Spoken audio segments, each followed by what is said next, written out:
سب سے افضل صحابی ماننے اور ان کے بارے میں کیا حکم ہے؟ ہماری رائے تو یہ اہل سنت والجماعت کی سب سے افضل پیغمبروں کے بعد ابو بکر ہیں، پھر عمر ہیں، پھر عثمان ہیں، پھر علی ہیں. حضرت علی کا بھی یہی عقیدہ تھا. بعض ہمارے اہل علماء کرام شیعہ کو پکا کافر کہتے ہیں اور بعض کافر کا بھائی کافر کہنے میں کافر وافر شیعوں میں 20 قسم کے لوگ ہیں، معتدل بھی ہیں. تو میں یہ کہتا ہوں کہ کسی مسلک کو کافر کہنے کے بجائے آپ یوں بولو کہ جس کا یہ عقیدہ ہے وہ کیا ہے؟ کافر ہے. جو نبی کو حاضر ناظر جانتا ہے بلا کسی تعویل کے وہ کیا ہے؟ کافر ہے. جو نبی کو مشکل کشا مانتا ہے بلا کسی تعویل کے وہ کیا ہے؟ کافر ہے. تو جو حضرت عائشہ رضی اللہ تعالیٰ عنہ پہ زنا کی تہمت لگاتا ہے وہ کیا ہے؟ کافر ہے. تو چاہے وہ سنی ہو، چاہے وہ شیعہ ہو، چاہے وہ بریلوی ہو، کیونکہ نام فرقوں کے لے کے اس میں ایک تو مبالغہ بہت ہو جاتا ہے. بعض دفعہ سارے وہ کر نہیں رہے ہوتے، ہم سب کو لپیٹ دیتے ہیں اور پھر فرقواریت اس سے بڑھتی ہے، نفرتیں پھیلتی ہیں. اپنے ملک کو پہلے بچاؤ. جو تو حالت ہو گئی ہے ہماری، لڑ کے ایک دوسرے کو ویسے ہی پڑھ کے کوٹ دیا ہم لوگوں نے. کہہ رہے ہیں ہم جہاں آسٹریلیا میں رہتے ہیں وہاں اکثر اہل تشیع حضرات، وہاں جس علاقے میں رہتے ہیں وہاں زیادہ تر شیعہ حضرات ہیں، تو ہمارے گھر میں آ کر اپنی نماز پڑھتے ہیں. پڑھنے دو بھائی، میرے بھائی، وہ جائے نماز پہ ڈھیلا رکھتے ہیں، رکھنے دو. آپ کے گھر آ کے نماز پڑھ رہے ہیں نا، کوئی آپ کے چوری تو نہیں کر رہا نا. بار بار میں ایک بات کہتا ہوں، دوسرے کے مسلک کو چھیڑو نہیں، اپنے مسلک کو چھوڑو نہیں. ہاں جب وہ حق کی تلاش میں آپ کے پاس آئے دلائل، تو علماء سے دلائل پوچھ کے اس کو محبت کے ساتھ سمجھا دو. مان جائے ٹھیک ہے، نہیں مانے تو اس کی مرضی ہے بھائی. اتنی دنیا میں اور کچھ ہو رہا ہے تو کیا ہو گیا. تو یہ ضرور ہے کہ کوئی بھی شخص چاہے وہ سنی ہو چاہے وہ شیعہ ہو، آپ کے سامنے صحابہ کی گستاخی نہ کرے. وہ اب بولو بھائی یہ حدود سے کیا ہو رہا ہے. دیکھو کوئی عیسائی آپ کے گھر آتا ہے، وہ نبی کو نبی نہیں مانتا نا، تو آپ کو پہلے سے پتا ہے نہیں مانتا، پھر بھی آپ کے گھر آتا ہے، کھانا کھا کے چلا جاتا ہے. لیکن وہ آ کے آپ کے پیغمبر کو برا بھلا کہنا شروع کر دے تو آپ کہو گے بھائی اب یہ کیا ہو رہی ہے؟ یہ زیادتی ہو رہی ہے. آپ کہو گے یہ کیا ہو رہی ہے؟ یہ زیادتی.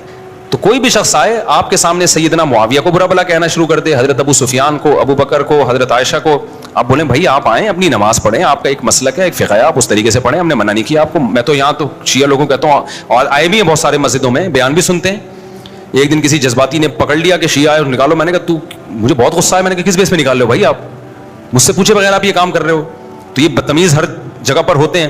میں نے کہا آئیں بیٹھے بھائی. تو مجھ سے ملتے ہیں بہت سارے شیعہ لوگ بھی، میں کہیں جاتا ہوں نا اور بتا رہے ہوتے ہیں میں شیعہ ہوں لیکن آپ کو سنتا ہوں. تو ہمیں عادت نہیں ہے اس کو جا کے چھیڑنا شروع کر دیں، پن کرنا شروع کر دیں. میں کچھ بھی نہیں کہتا. ملک ہمارا ابھی لڑائی کا متحمل نہیں. جو سیکھنا چاہے، بات کرنا چاہے تو آپ محبت عزت کے ساتھ بات کر لیں. اس سے آگے آپ اپنی حدود کو کراس نہ کریں. لوگ کہتے ہیں مولوی ٹھیکیدار بنے ہوئے دار اسلام سے خارج کرنے کا. مولوی ٹھیکیدار نہیں بنے ہوئے. جو بیچارہ ہو جاتا ہے مولوی اس کے بارے میں رپورٹ پیش کر دیتے ہیں کہ یہ کیا ہو گیا ہے، ہو گیا ہے. اچھا بعض لوگ یہاں کہتے ہیں ہم کون ہوتے ہیں کسی کو کافر کہنے والے. کچھ براڈ مائنڈڈ قسم کے اسکالر ایسے بھی مارکیٹ میں آ گئے ہیں کہ ہم کون ہوتے ہیں بھائی یہ فیصلہ کرنے والے. یہ تو قیامت میں اللہ فیصلہ کرے گا. اللہ قیامت میں بھی کرے گا. اللہ نے دنیا میں بھی فیصلہ کر دیا ہے. اللہ نے دنیا میں بھی بتا دیا ہے. قرآن و سنت میں واضح تعلیمات ہے کہ کون مسلم ہے اور کون کافر ہے.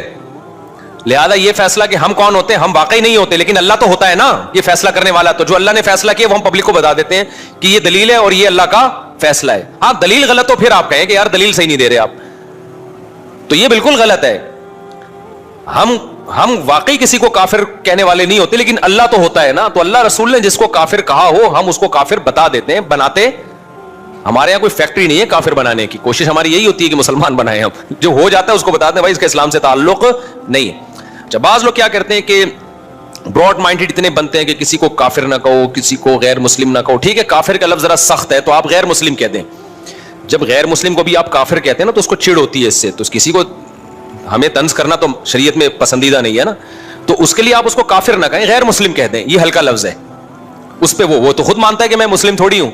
یہ ایک الگ بات ہے کہ ہم کافر کو کافر کے بجائے ہم کیا کہیں گے، ایک ادب تمیز کا لفظ استعمال کریں گے بھائی یہ غیر مسلم ہے. جیسے قرآن نے بھی اہل کتاب کو اہل کتاب کہا، ایک رسپیکٹ دی نا ان کو.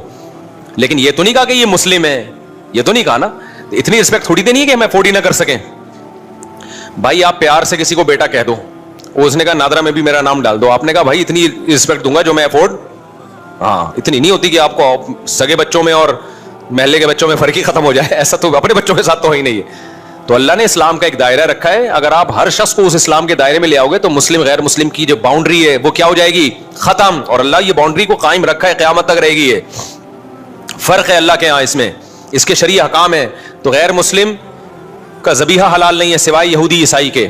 غیر مسلم سے نکاح جائز نہیں ہے سوائے یہودی عیسائی کے. اور غیر مسلم کے پیچھے نماز جائز نہیں ہے, وہ تو یہودی عیسائی ہو اس کے پیچھے بھی جائز نہیں ہے.